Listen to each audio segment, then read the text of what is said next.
तो आज हम करते हैं चैप्टर फर्स्ट का। एक टॉपिक बचा हुआ था, जितने भी आपके ला दे रखे हैं ना, 4 या 5 जो भी आपके ला हैं, आज उनको डिस्कस करेंगे।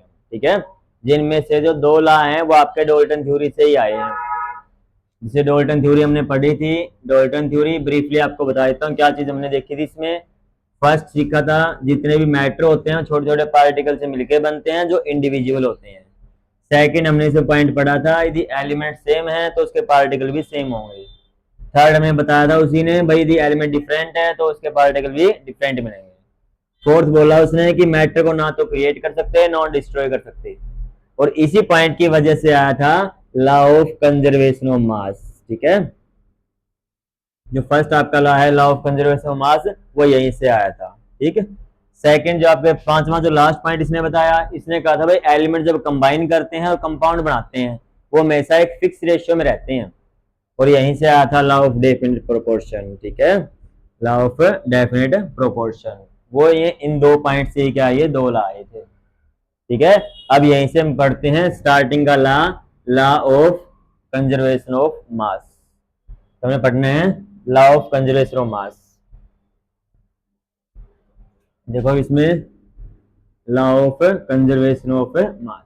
ठीक है, ये लॉ क्या बोलता है कि जो पहले जैसे बचपन में 9वीं 10वीं 6वीं इसमें पढ़ते थे हम, भाई मास can neither be created nor be destroyed, वो था छोटे क्लास के लिए। अब यहाँ पे उसे क्या बोल रहा है, ये हमने देखी थी केमिकल रिएक्शन, CO2 वगैरह यहाँ पे बनती थी, इसका मास लिख दिया करते 12 वगैरह, इसका 32 वगैरह 44 बना करता, कई बार बैलेंस भी करनी पड़ती थी, वो इसी के लिए करते थे। ये क्या बोलता है भला, ये कहता है रिएक्शन के अंदर जितना मास रिएक्टेंट का होगा उतना ही मास प्रोडक्ट का होगा। ठीक है, उनमें डिफरेंस नहीं आएगा। तो वो डेफिनेशन इसकी है, according to this law mass of the reactant is equal to the mass of product. ठीक है, तो वो इसकी डेफिनेशन बन जाएगी, जो मास है मास ऑफ रिएक्टेंट इक्वल रहेगा मास ऑफ प्रोडक्ट। ये इसकी डेफिनेशन रहेगी। तो हम कंप्लीट नहीं लिख रहे, इसको आपको एक्सप्लेन कर रहे हैं, सिंपल ऐसे करना है हमें। तो क्या रहेगा, मास ऑफ रिएक्टेंट और मास ऑफ प्रोडक्ट क्या रहता है, सेम रहता है। जैसे इसके एग्जांपल के लिए रिएक्शन आपकी है इक्वल है दोनों में, तो इसके रिएक्शन में काम कर जाएगी। ठीक है, यदि पूछ ले कोई बैलेंस क्यों करते हैं हम रिएक्शन, वो इसी के लिए करते हैं, law of conservation of mass को सेटिस्फाई करवाने के लिए। जैसे वाटर है, H2 + O2 करोगे तो क्या बनेगा, H2O बनेगा।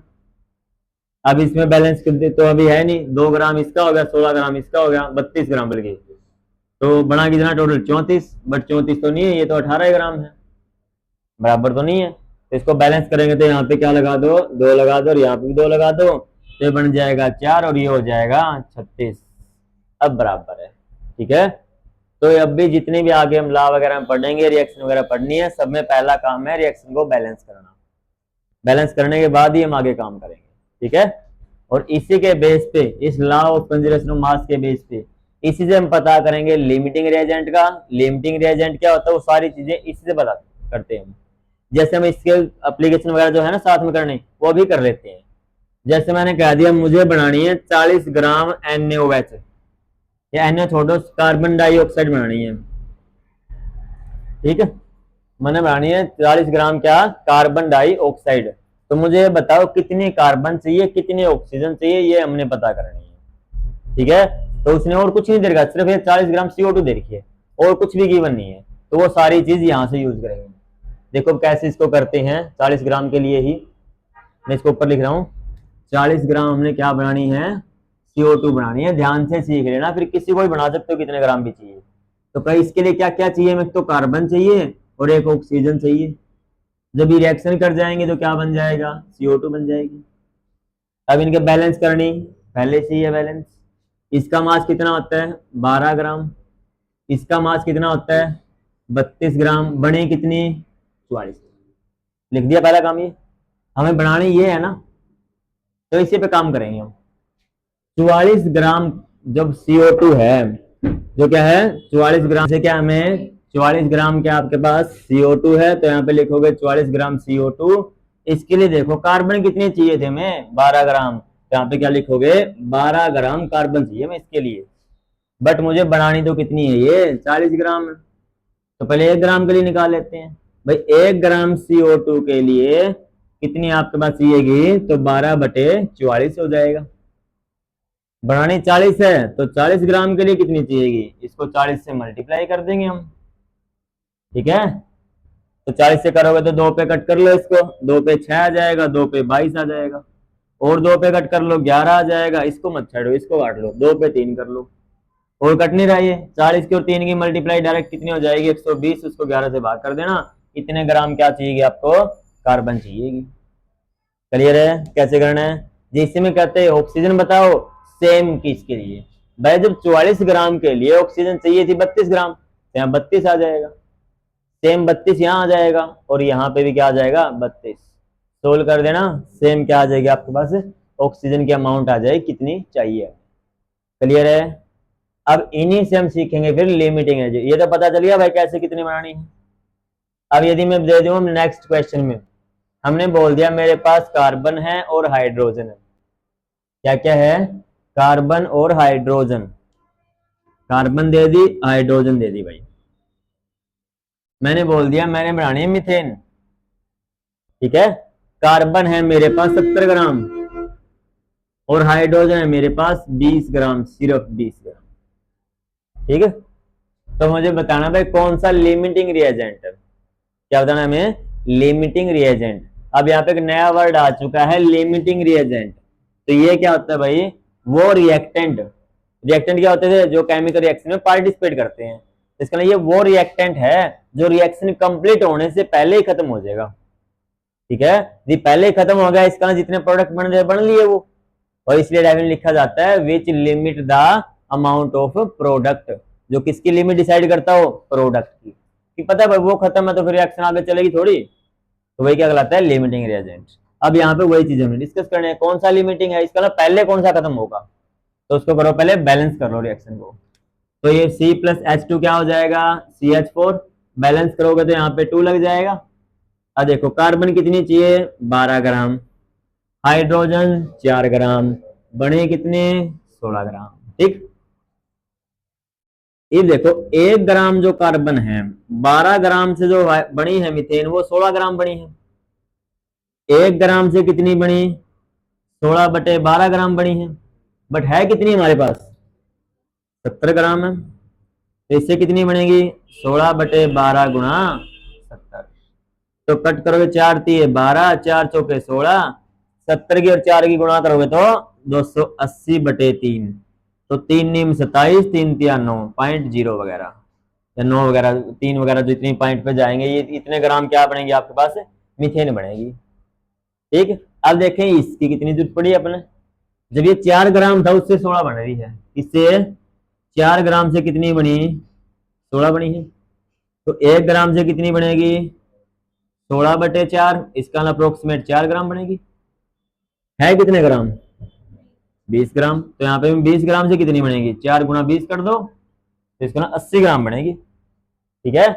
इससे हमें एक चीज पता चल गई, जैसे ये मीथेन 80 ग्राम बनी, हाइड्रोजन हो गया खत्म, तो जो हाइड्रोजन खत्म है पड़ा रहो फालतू, इसका क्या करना अपन, तो कौन सा खत्म होया, हाइड्रोजन होया, तो वो एक है लिमिटिंग रिएजेंट है। मेरा पट गया, क्लियर है भाई, कैसे पता करना है हमें लिमिटिंग कौन सा, ये हो जाएगा। एक तो कहते हो जी तो देखने से भी लगा था ये 70 था, ये 20 तक कम दिखा था, जब मैं इसे मैं जो 30 कर दूं, देखिए जोड़े कर दिया मैंने 30, तो ये देखो 30 उरे लिखा है, 30 चौके कितना बन जाएगा, ये 4 गुणा में 30 हो जाएगा ना, 30 चौके 120 ग्राम, फिर कौन सा होता लिमिटिंग, फिर ये होता 70 वाला, ठीक है। कहीं सोचते हो तो देख का आइडिया लगा ले, ज्यादा दिखा है कम दिखा है, ऐसा नहीं होता, क्लियर है। इस केस में अब वाले केस में तो आपके पास कार्बन लिमिटिंग रिएजेंट है, और पिछले वाले केस में कौन था, हाइड्रोजन था, क्लियर है लिमिटिंग रिएजेंट। क्यों, इसने क्या किया, जैसे ही ये खत्म हुआ उसी टाइम जो आपकी मीथेन थी ना वो बनने ही खत्म हो गई, अब वो नहीं बनेगी, क्लियर है ये चीजें। तो ये क्या था आपके पास, लिमिटिंग रिएजेंट का कंसेप्ट था, कैसे इसको हमने सोल्व करना है। बता इसको, जैसे तुम्हारे को बुक में भी कई क्वेश्चन ऐसे दे रखे हैं, जैसे मैंने कह दिया 22 ग्राम मैंने CO2 बनानी है, तो कितने ग्राम कार्बन चाहिए, तो इस टाइम से निकाल सकते हैं आराम से। अब CO2 बनानी है तो C+O2 लिखोगे, CO2 बन जाएगी। 44 ग्राम टोटल इसका मास होता है, 32 इसका हो गया और 12 इसका हो गया, मैंने बनानी कितनी 22 ग्राम, डायरेक्टली दिख रहा है मैं आधी बनानी है, तो आधी बनानी तो आधी या चौबीस गिरा दी में इसमें काम चल जाएगा लगभग। ठीक है, तो इस टाइप से भी हम आराम से निकाल सकते हैं। क्लियर? जो कई बार ग्राम में ना निकाल सको मोल में निकाल लो। मोल में देखो और इजी होता है, बैलेंस कर लो इसको, बैलेंस पहले ही है ना, एक एक एक, इसका ना एक मोल के लिए एक मोल या चाहिए, एक के मोल या चाहिए, एक एक मोल चाहिए। तो एक मोल का मास कितना था 44 ग्राम, बनानी कितनी 22 ग्राम, इसका मतलब आधा मोल बनाना है। कितना बनाना है आधा मोल, तो इसका भी क्या चाहिएगा अपन है आधा ही मोल चाहिएगा, और इसका भी क्या चाहिएगा आधा मोल। तो आधा मोल कितना होता है 12 टोटल था, आधा कितना 6 ग्राम।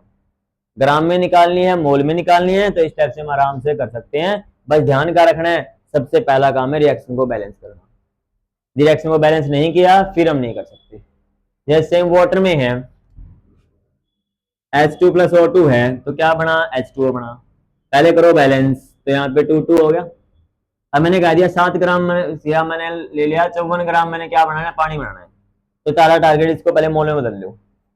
तो 18 से भाग करोगे कितना आ जाएगा 3 मोल आ जाएगा। कितने मोल है 3 मोल। इसका मतलब जैसे एक है यहाँ, तो 1 मोल से 2 बन रहा है, तो 3 के लिए कितना चाहिए 1 से 2 2 से 4 बन जाएगा।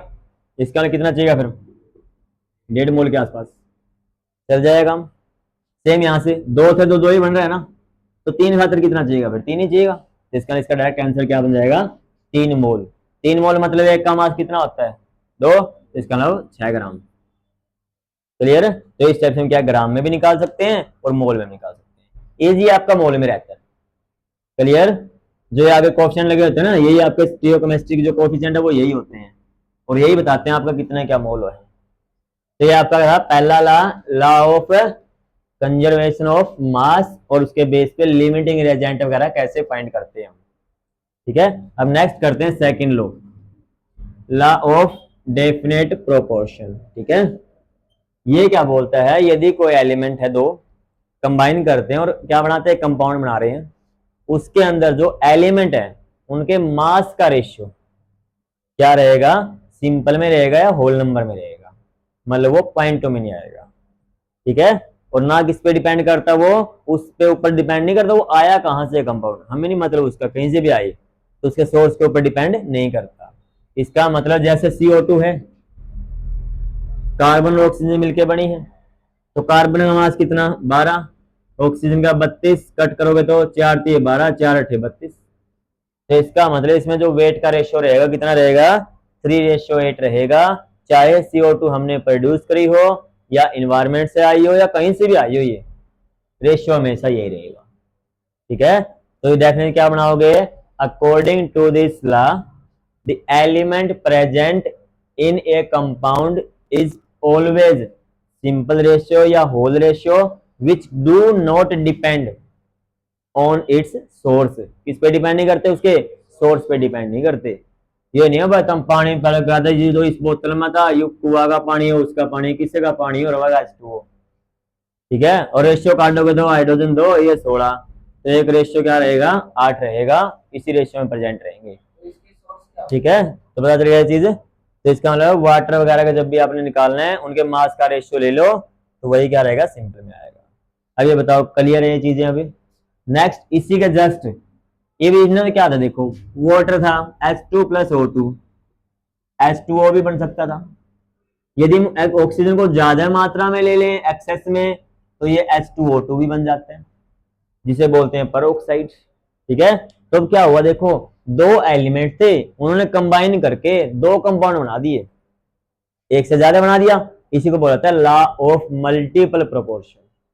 क्या बोलते हैं इसे, लॉ ऑफ मल्टीपल प्रोपोर्शन। तो तीसरा आपका ये आ गया। मल्टीपल का मतलब है भाई जब उनको अलग अलग रेशियो में यूज कर लेंगे ना पे, तो क्या बन जाएगा उसमें कंपाउंड भी आपके अलग ही बनेंगे। तो यहाँ पे डेफिनेशन बनाओगे तो क्या बनाओगे, according to this law when two element combine and form more than one compound, क्योंकि एक कंपाउंड थोड़ी बनाया इन्होंने, दो बनाए हैं, तो मोर देन वन कंपाउंड, एक से क्या बनाते हो ज्यादा कंपाउंड बनाते हो। उस केस में एक एलिमेंट का मास तो क्या रहेगा सेम रहेगा, चाहे ये वाला हो या ये वाला हो, एक का सेम मिलेगा। बट जो दूसरा आपके पास है उसका किसमें मिलेगा, सिंपल या होल नंबर के रेशियो में मिलेगा। जैसे इसको करते हैं, ये है लॉ ऑफ मल्टीपल प्रोपोर्शन, ये आपका थर्ड लॉ है। जैसे इसमें देखो, इसका मास 2, बैलेंस करो पहले, तो इसके आगे 2 लग जाएगा तो यहाँ भी 2 लगेगा। इसका मास कितना हो गया, 4 ग्राम। अब ये कितना 32, ये कितना 36। अब इसमें हाइट बैलेंस है ना, ये तो पहले से ही, तो ये 2 है, ये कितना है 32 है, ये कितना है 34 है। ये तो कंपाउंड है, इनको नहीं देखना हमें। अभी देखो ये 32 32 सेम है ना, इसका रेशियो ले लो। 4 रेशियो किसका, 2 के साथ, तो कितना रहेगा 2:1 रहेगा। ठीक है, तो कोई होते हैं, इसको भी निकाल के देखते हैं। ऑप्शन टाइप आ जाओ, दिक्कत ही को नहीं। इस आगे 1 लग रहा है, इस आगे 2 लग रहा है, क्या रेशियो 2:1। ठीक है, तो इस टाइप से हम डायरेक्ट बता सकते हैं। तो ये करने का क्या फायदा, मेरा तो है वही आना, 2 तक काटे भाग, तो अपन इतना प्रॉब्लम नहीं लेने, जो आगे लग रहा है वो इसका रेशियो। क्लियर, इसका कुछ नहीं लग रहा है, पूरा लग रहा है, पूरा लग रहा है, मतलब सेम सेम है, यू सेम रहेगा और इनका रेशियो रहेगा। क्लियर, तो ये था आपका कौन सा, लॉ ऑफ मल्टीपल प्रोपोर्शन। अब पढ़ते हैं हम गेल-लुकोज लॉ। अब फोर्थ लॉ कौन सा पढ़ेंगे हम, गेल-लुकोज लॉ, फोर्थ और फिफ्थ। ठीक है, गेल-लुकोज लॉ, गेल-लुकोज लॉ, गे का मतलब होता है गैस, तो ये लॉ किसके लिए काम करेगा, गैस के लिए काम करेगा। ठीक है, ये कह रहा है कोई भी एक केमिकल रिएक्शन है जिसमें या तो गैस इन्वॉल्व हो रही हो या वहां से एमिट हो रही है, बाहर निकल रही हो, तो उनका वॉल्यूम का रेशियो क्या रहेगा, सिंपल रहेगा। किसका रहेगा, अब वॉल्यूम का रेशियो। देखो ये भी आपका वाटर वाले से ही करते हैं हम। H2 + O2 था ना, H2O बने, हाइड्रोजन भी गैस होती है, ऑक्सीजन भी गैस होती है, जो पानी बने वो आपका लिक्विड है, तो अपन गैस पे काम करना है। तो ये मान लो मेरे पास बना 400 ml पानी बन गया। ठीक है, रेशियो इनका चेक करना है, तो देखो कैसे करते हैं, वही सेम रूल, बैलेंस करो, लगा दिया।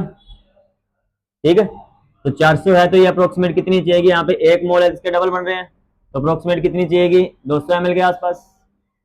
ठीक है, 2 है, ये भी 2 है, तो सेम सेम, तो अप्रोक्सीमेट कितनी 400 ml। रेशियो लोगे तो क्या आएगा, 400/200 कितना आएगा, 2:1। क्लियर है, तो ये क्या रहेगा, उसका सिंपल रेशियो रहेगा। ये किसके लिए था, आपका गेल-लुकोज लॉ था। क्लियर भाई, गेल-लुकोज लॉ क्या होता है, किसके लिए, गैस के लिए। कंबाइन करती हो या बाहर मिलती हो, हमेशा किसमें मिलेगी, सिंपल रेशियो में मिलेगी, वो भी किसकी टर्म में, वॉल्यूम की टर्म में। क्लियर है चीज, वॉल्यूम वाला। अब लास्ट एंड फाइनल लॉ आपका आता है एवोगैड्रो लॉ। ठीक है, ये जो एवोगैड्रो लॉ है ना, वो क्या बोल रहा है, मान लो आपके पास जो कमरा है उसे मैंने ऑक्सीजन भर दी गैस, तो इसको निकाल दिया, कोई दूसरी गैस भर दी। वो कहता है भाई कौन सी गैस भर लो, नंबर ऑफ मॉलिक्यूल सेम आओगे।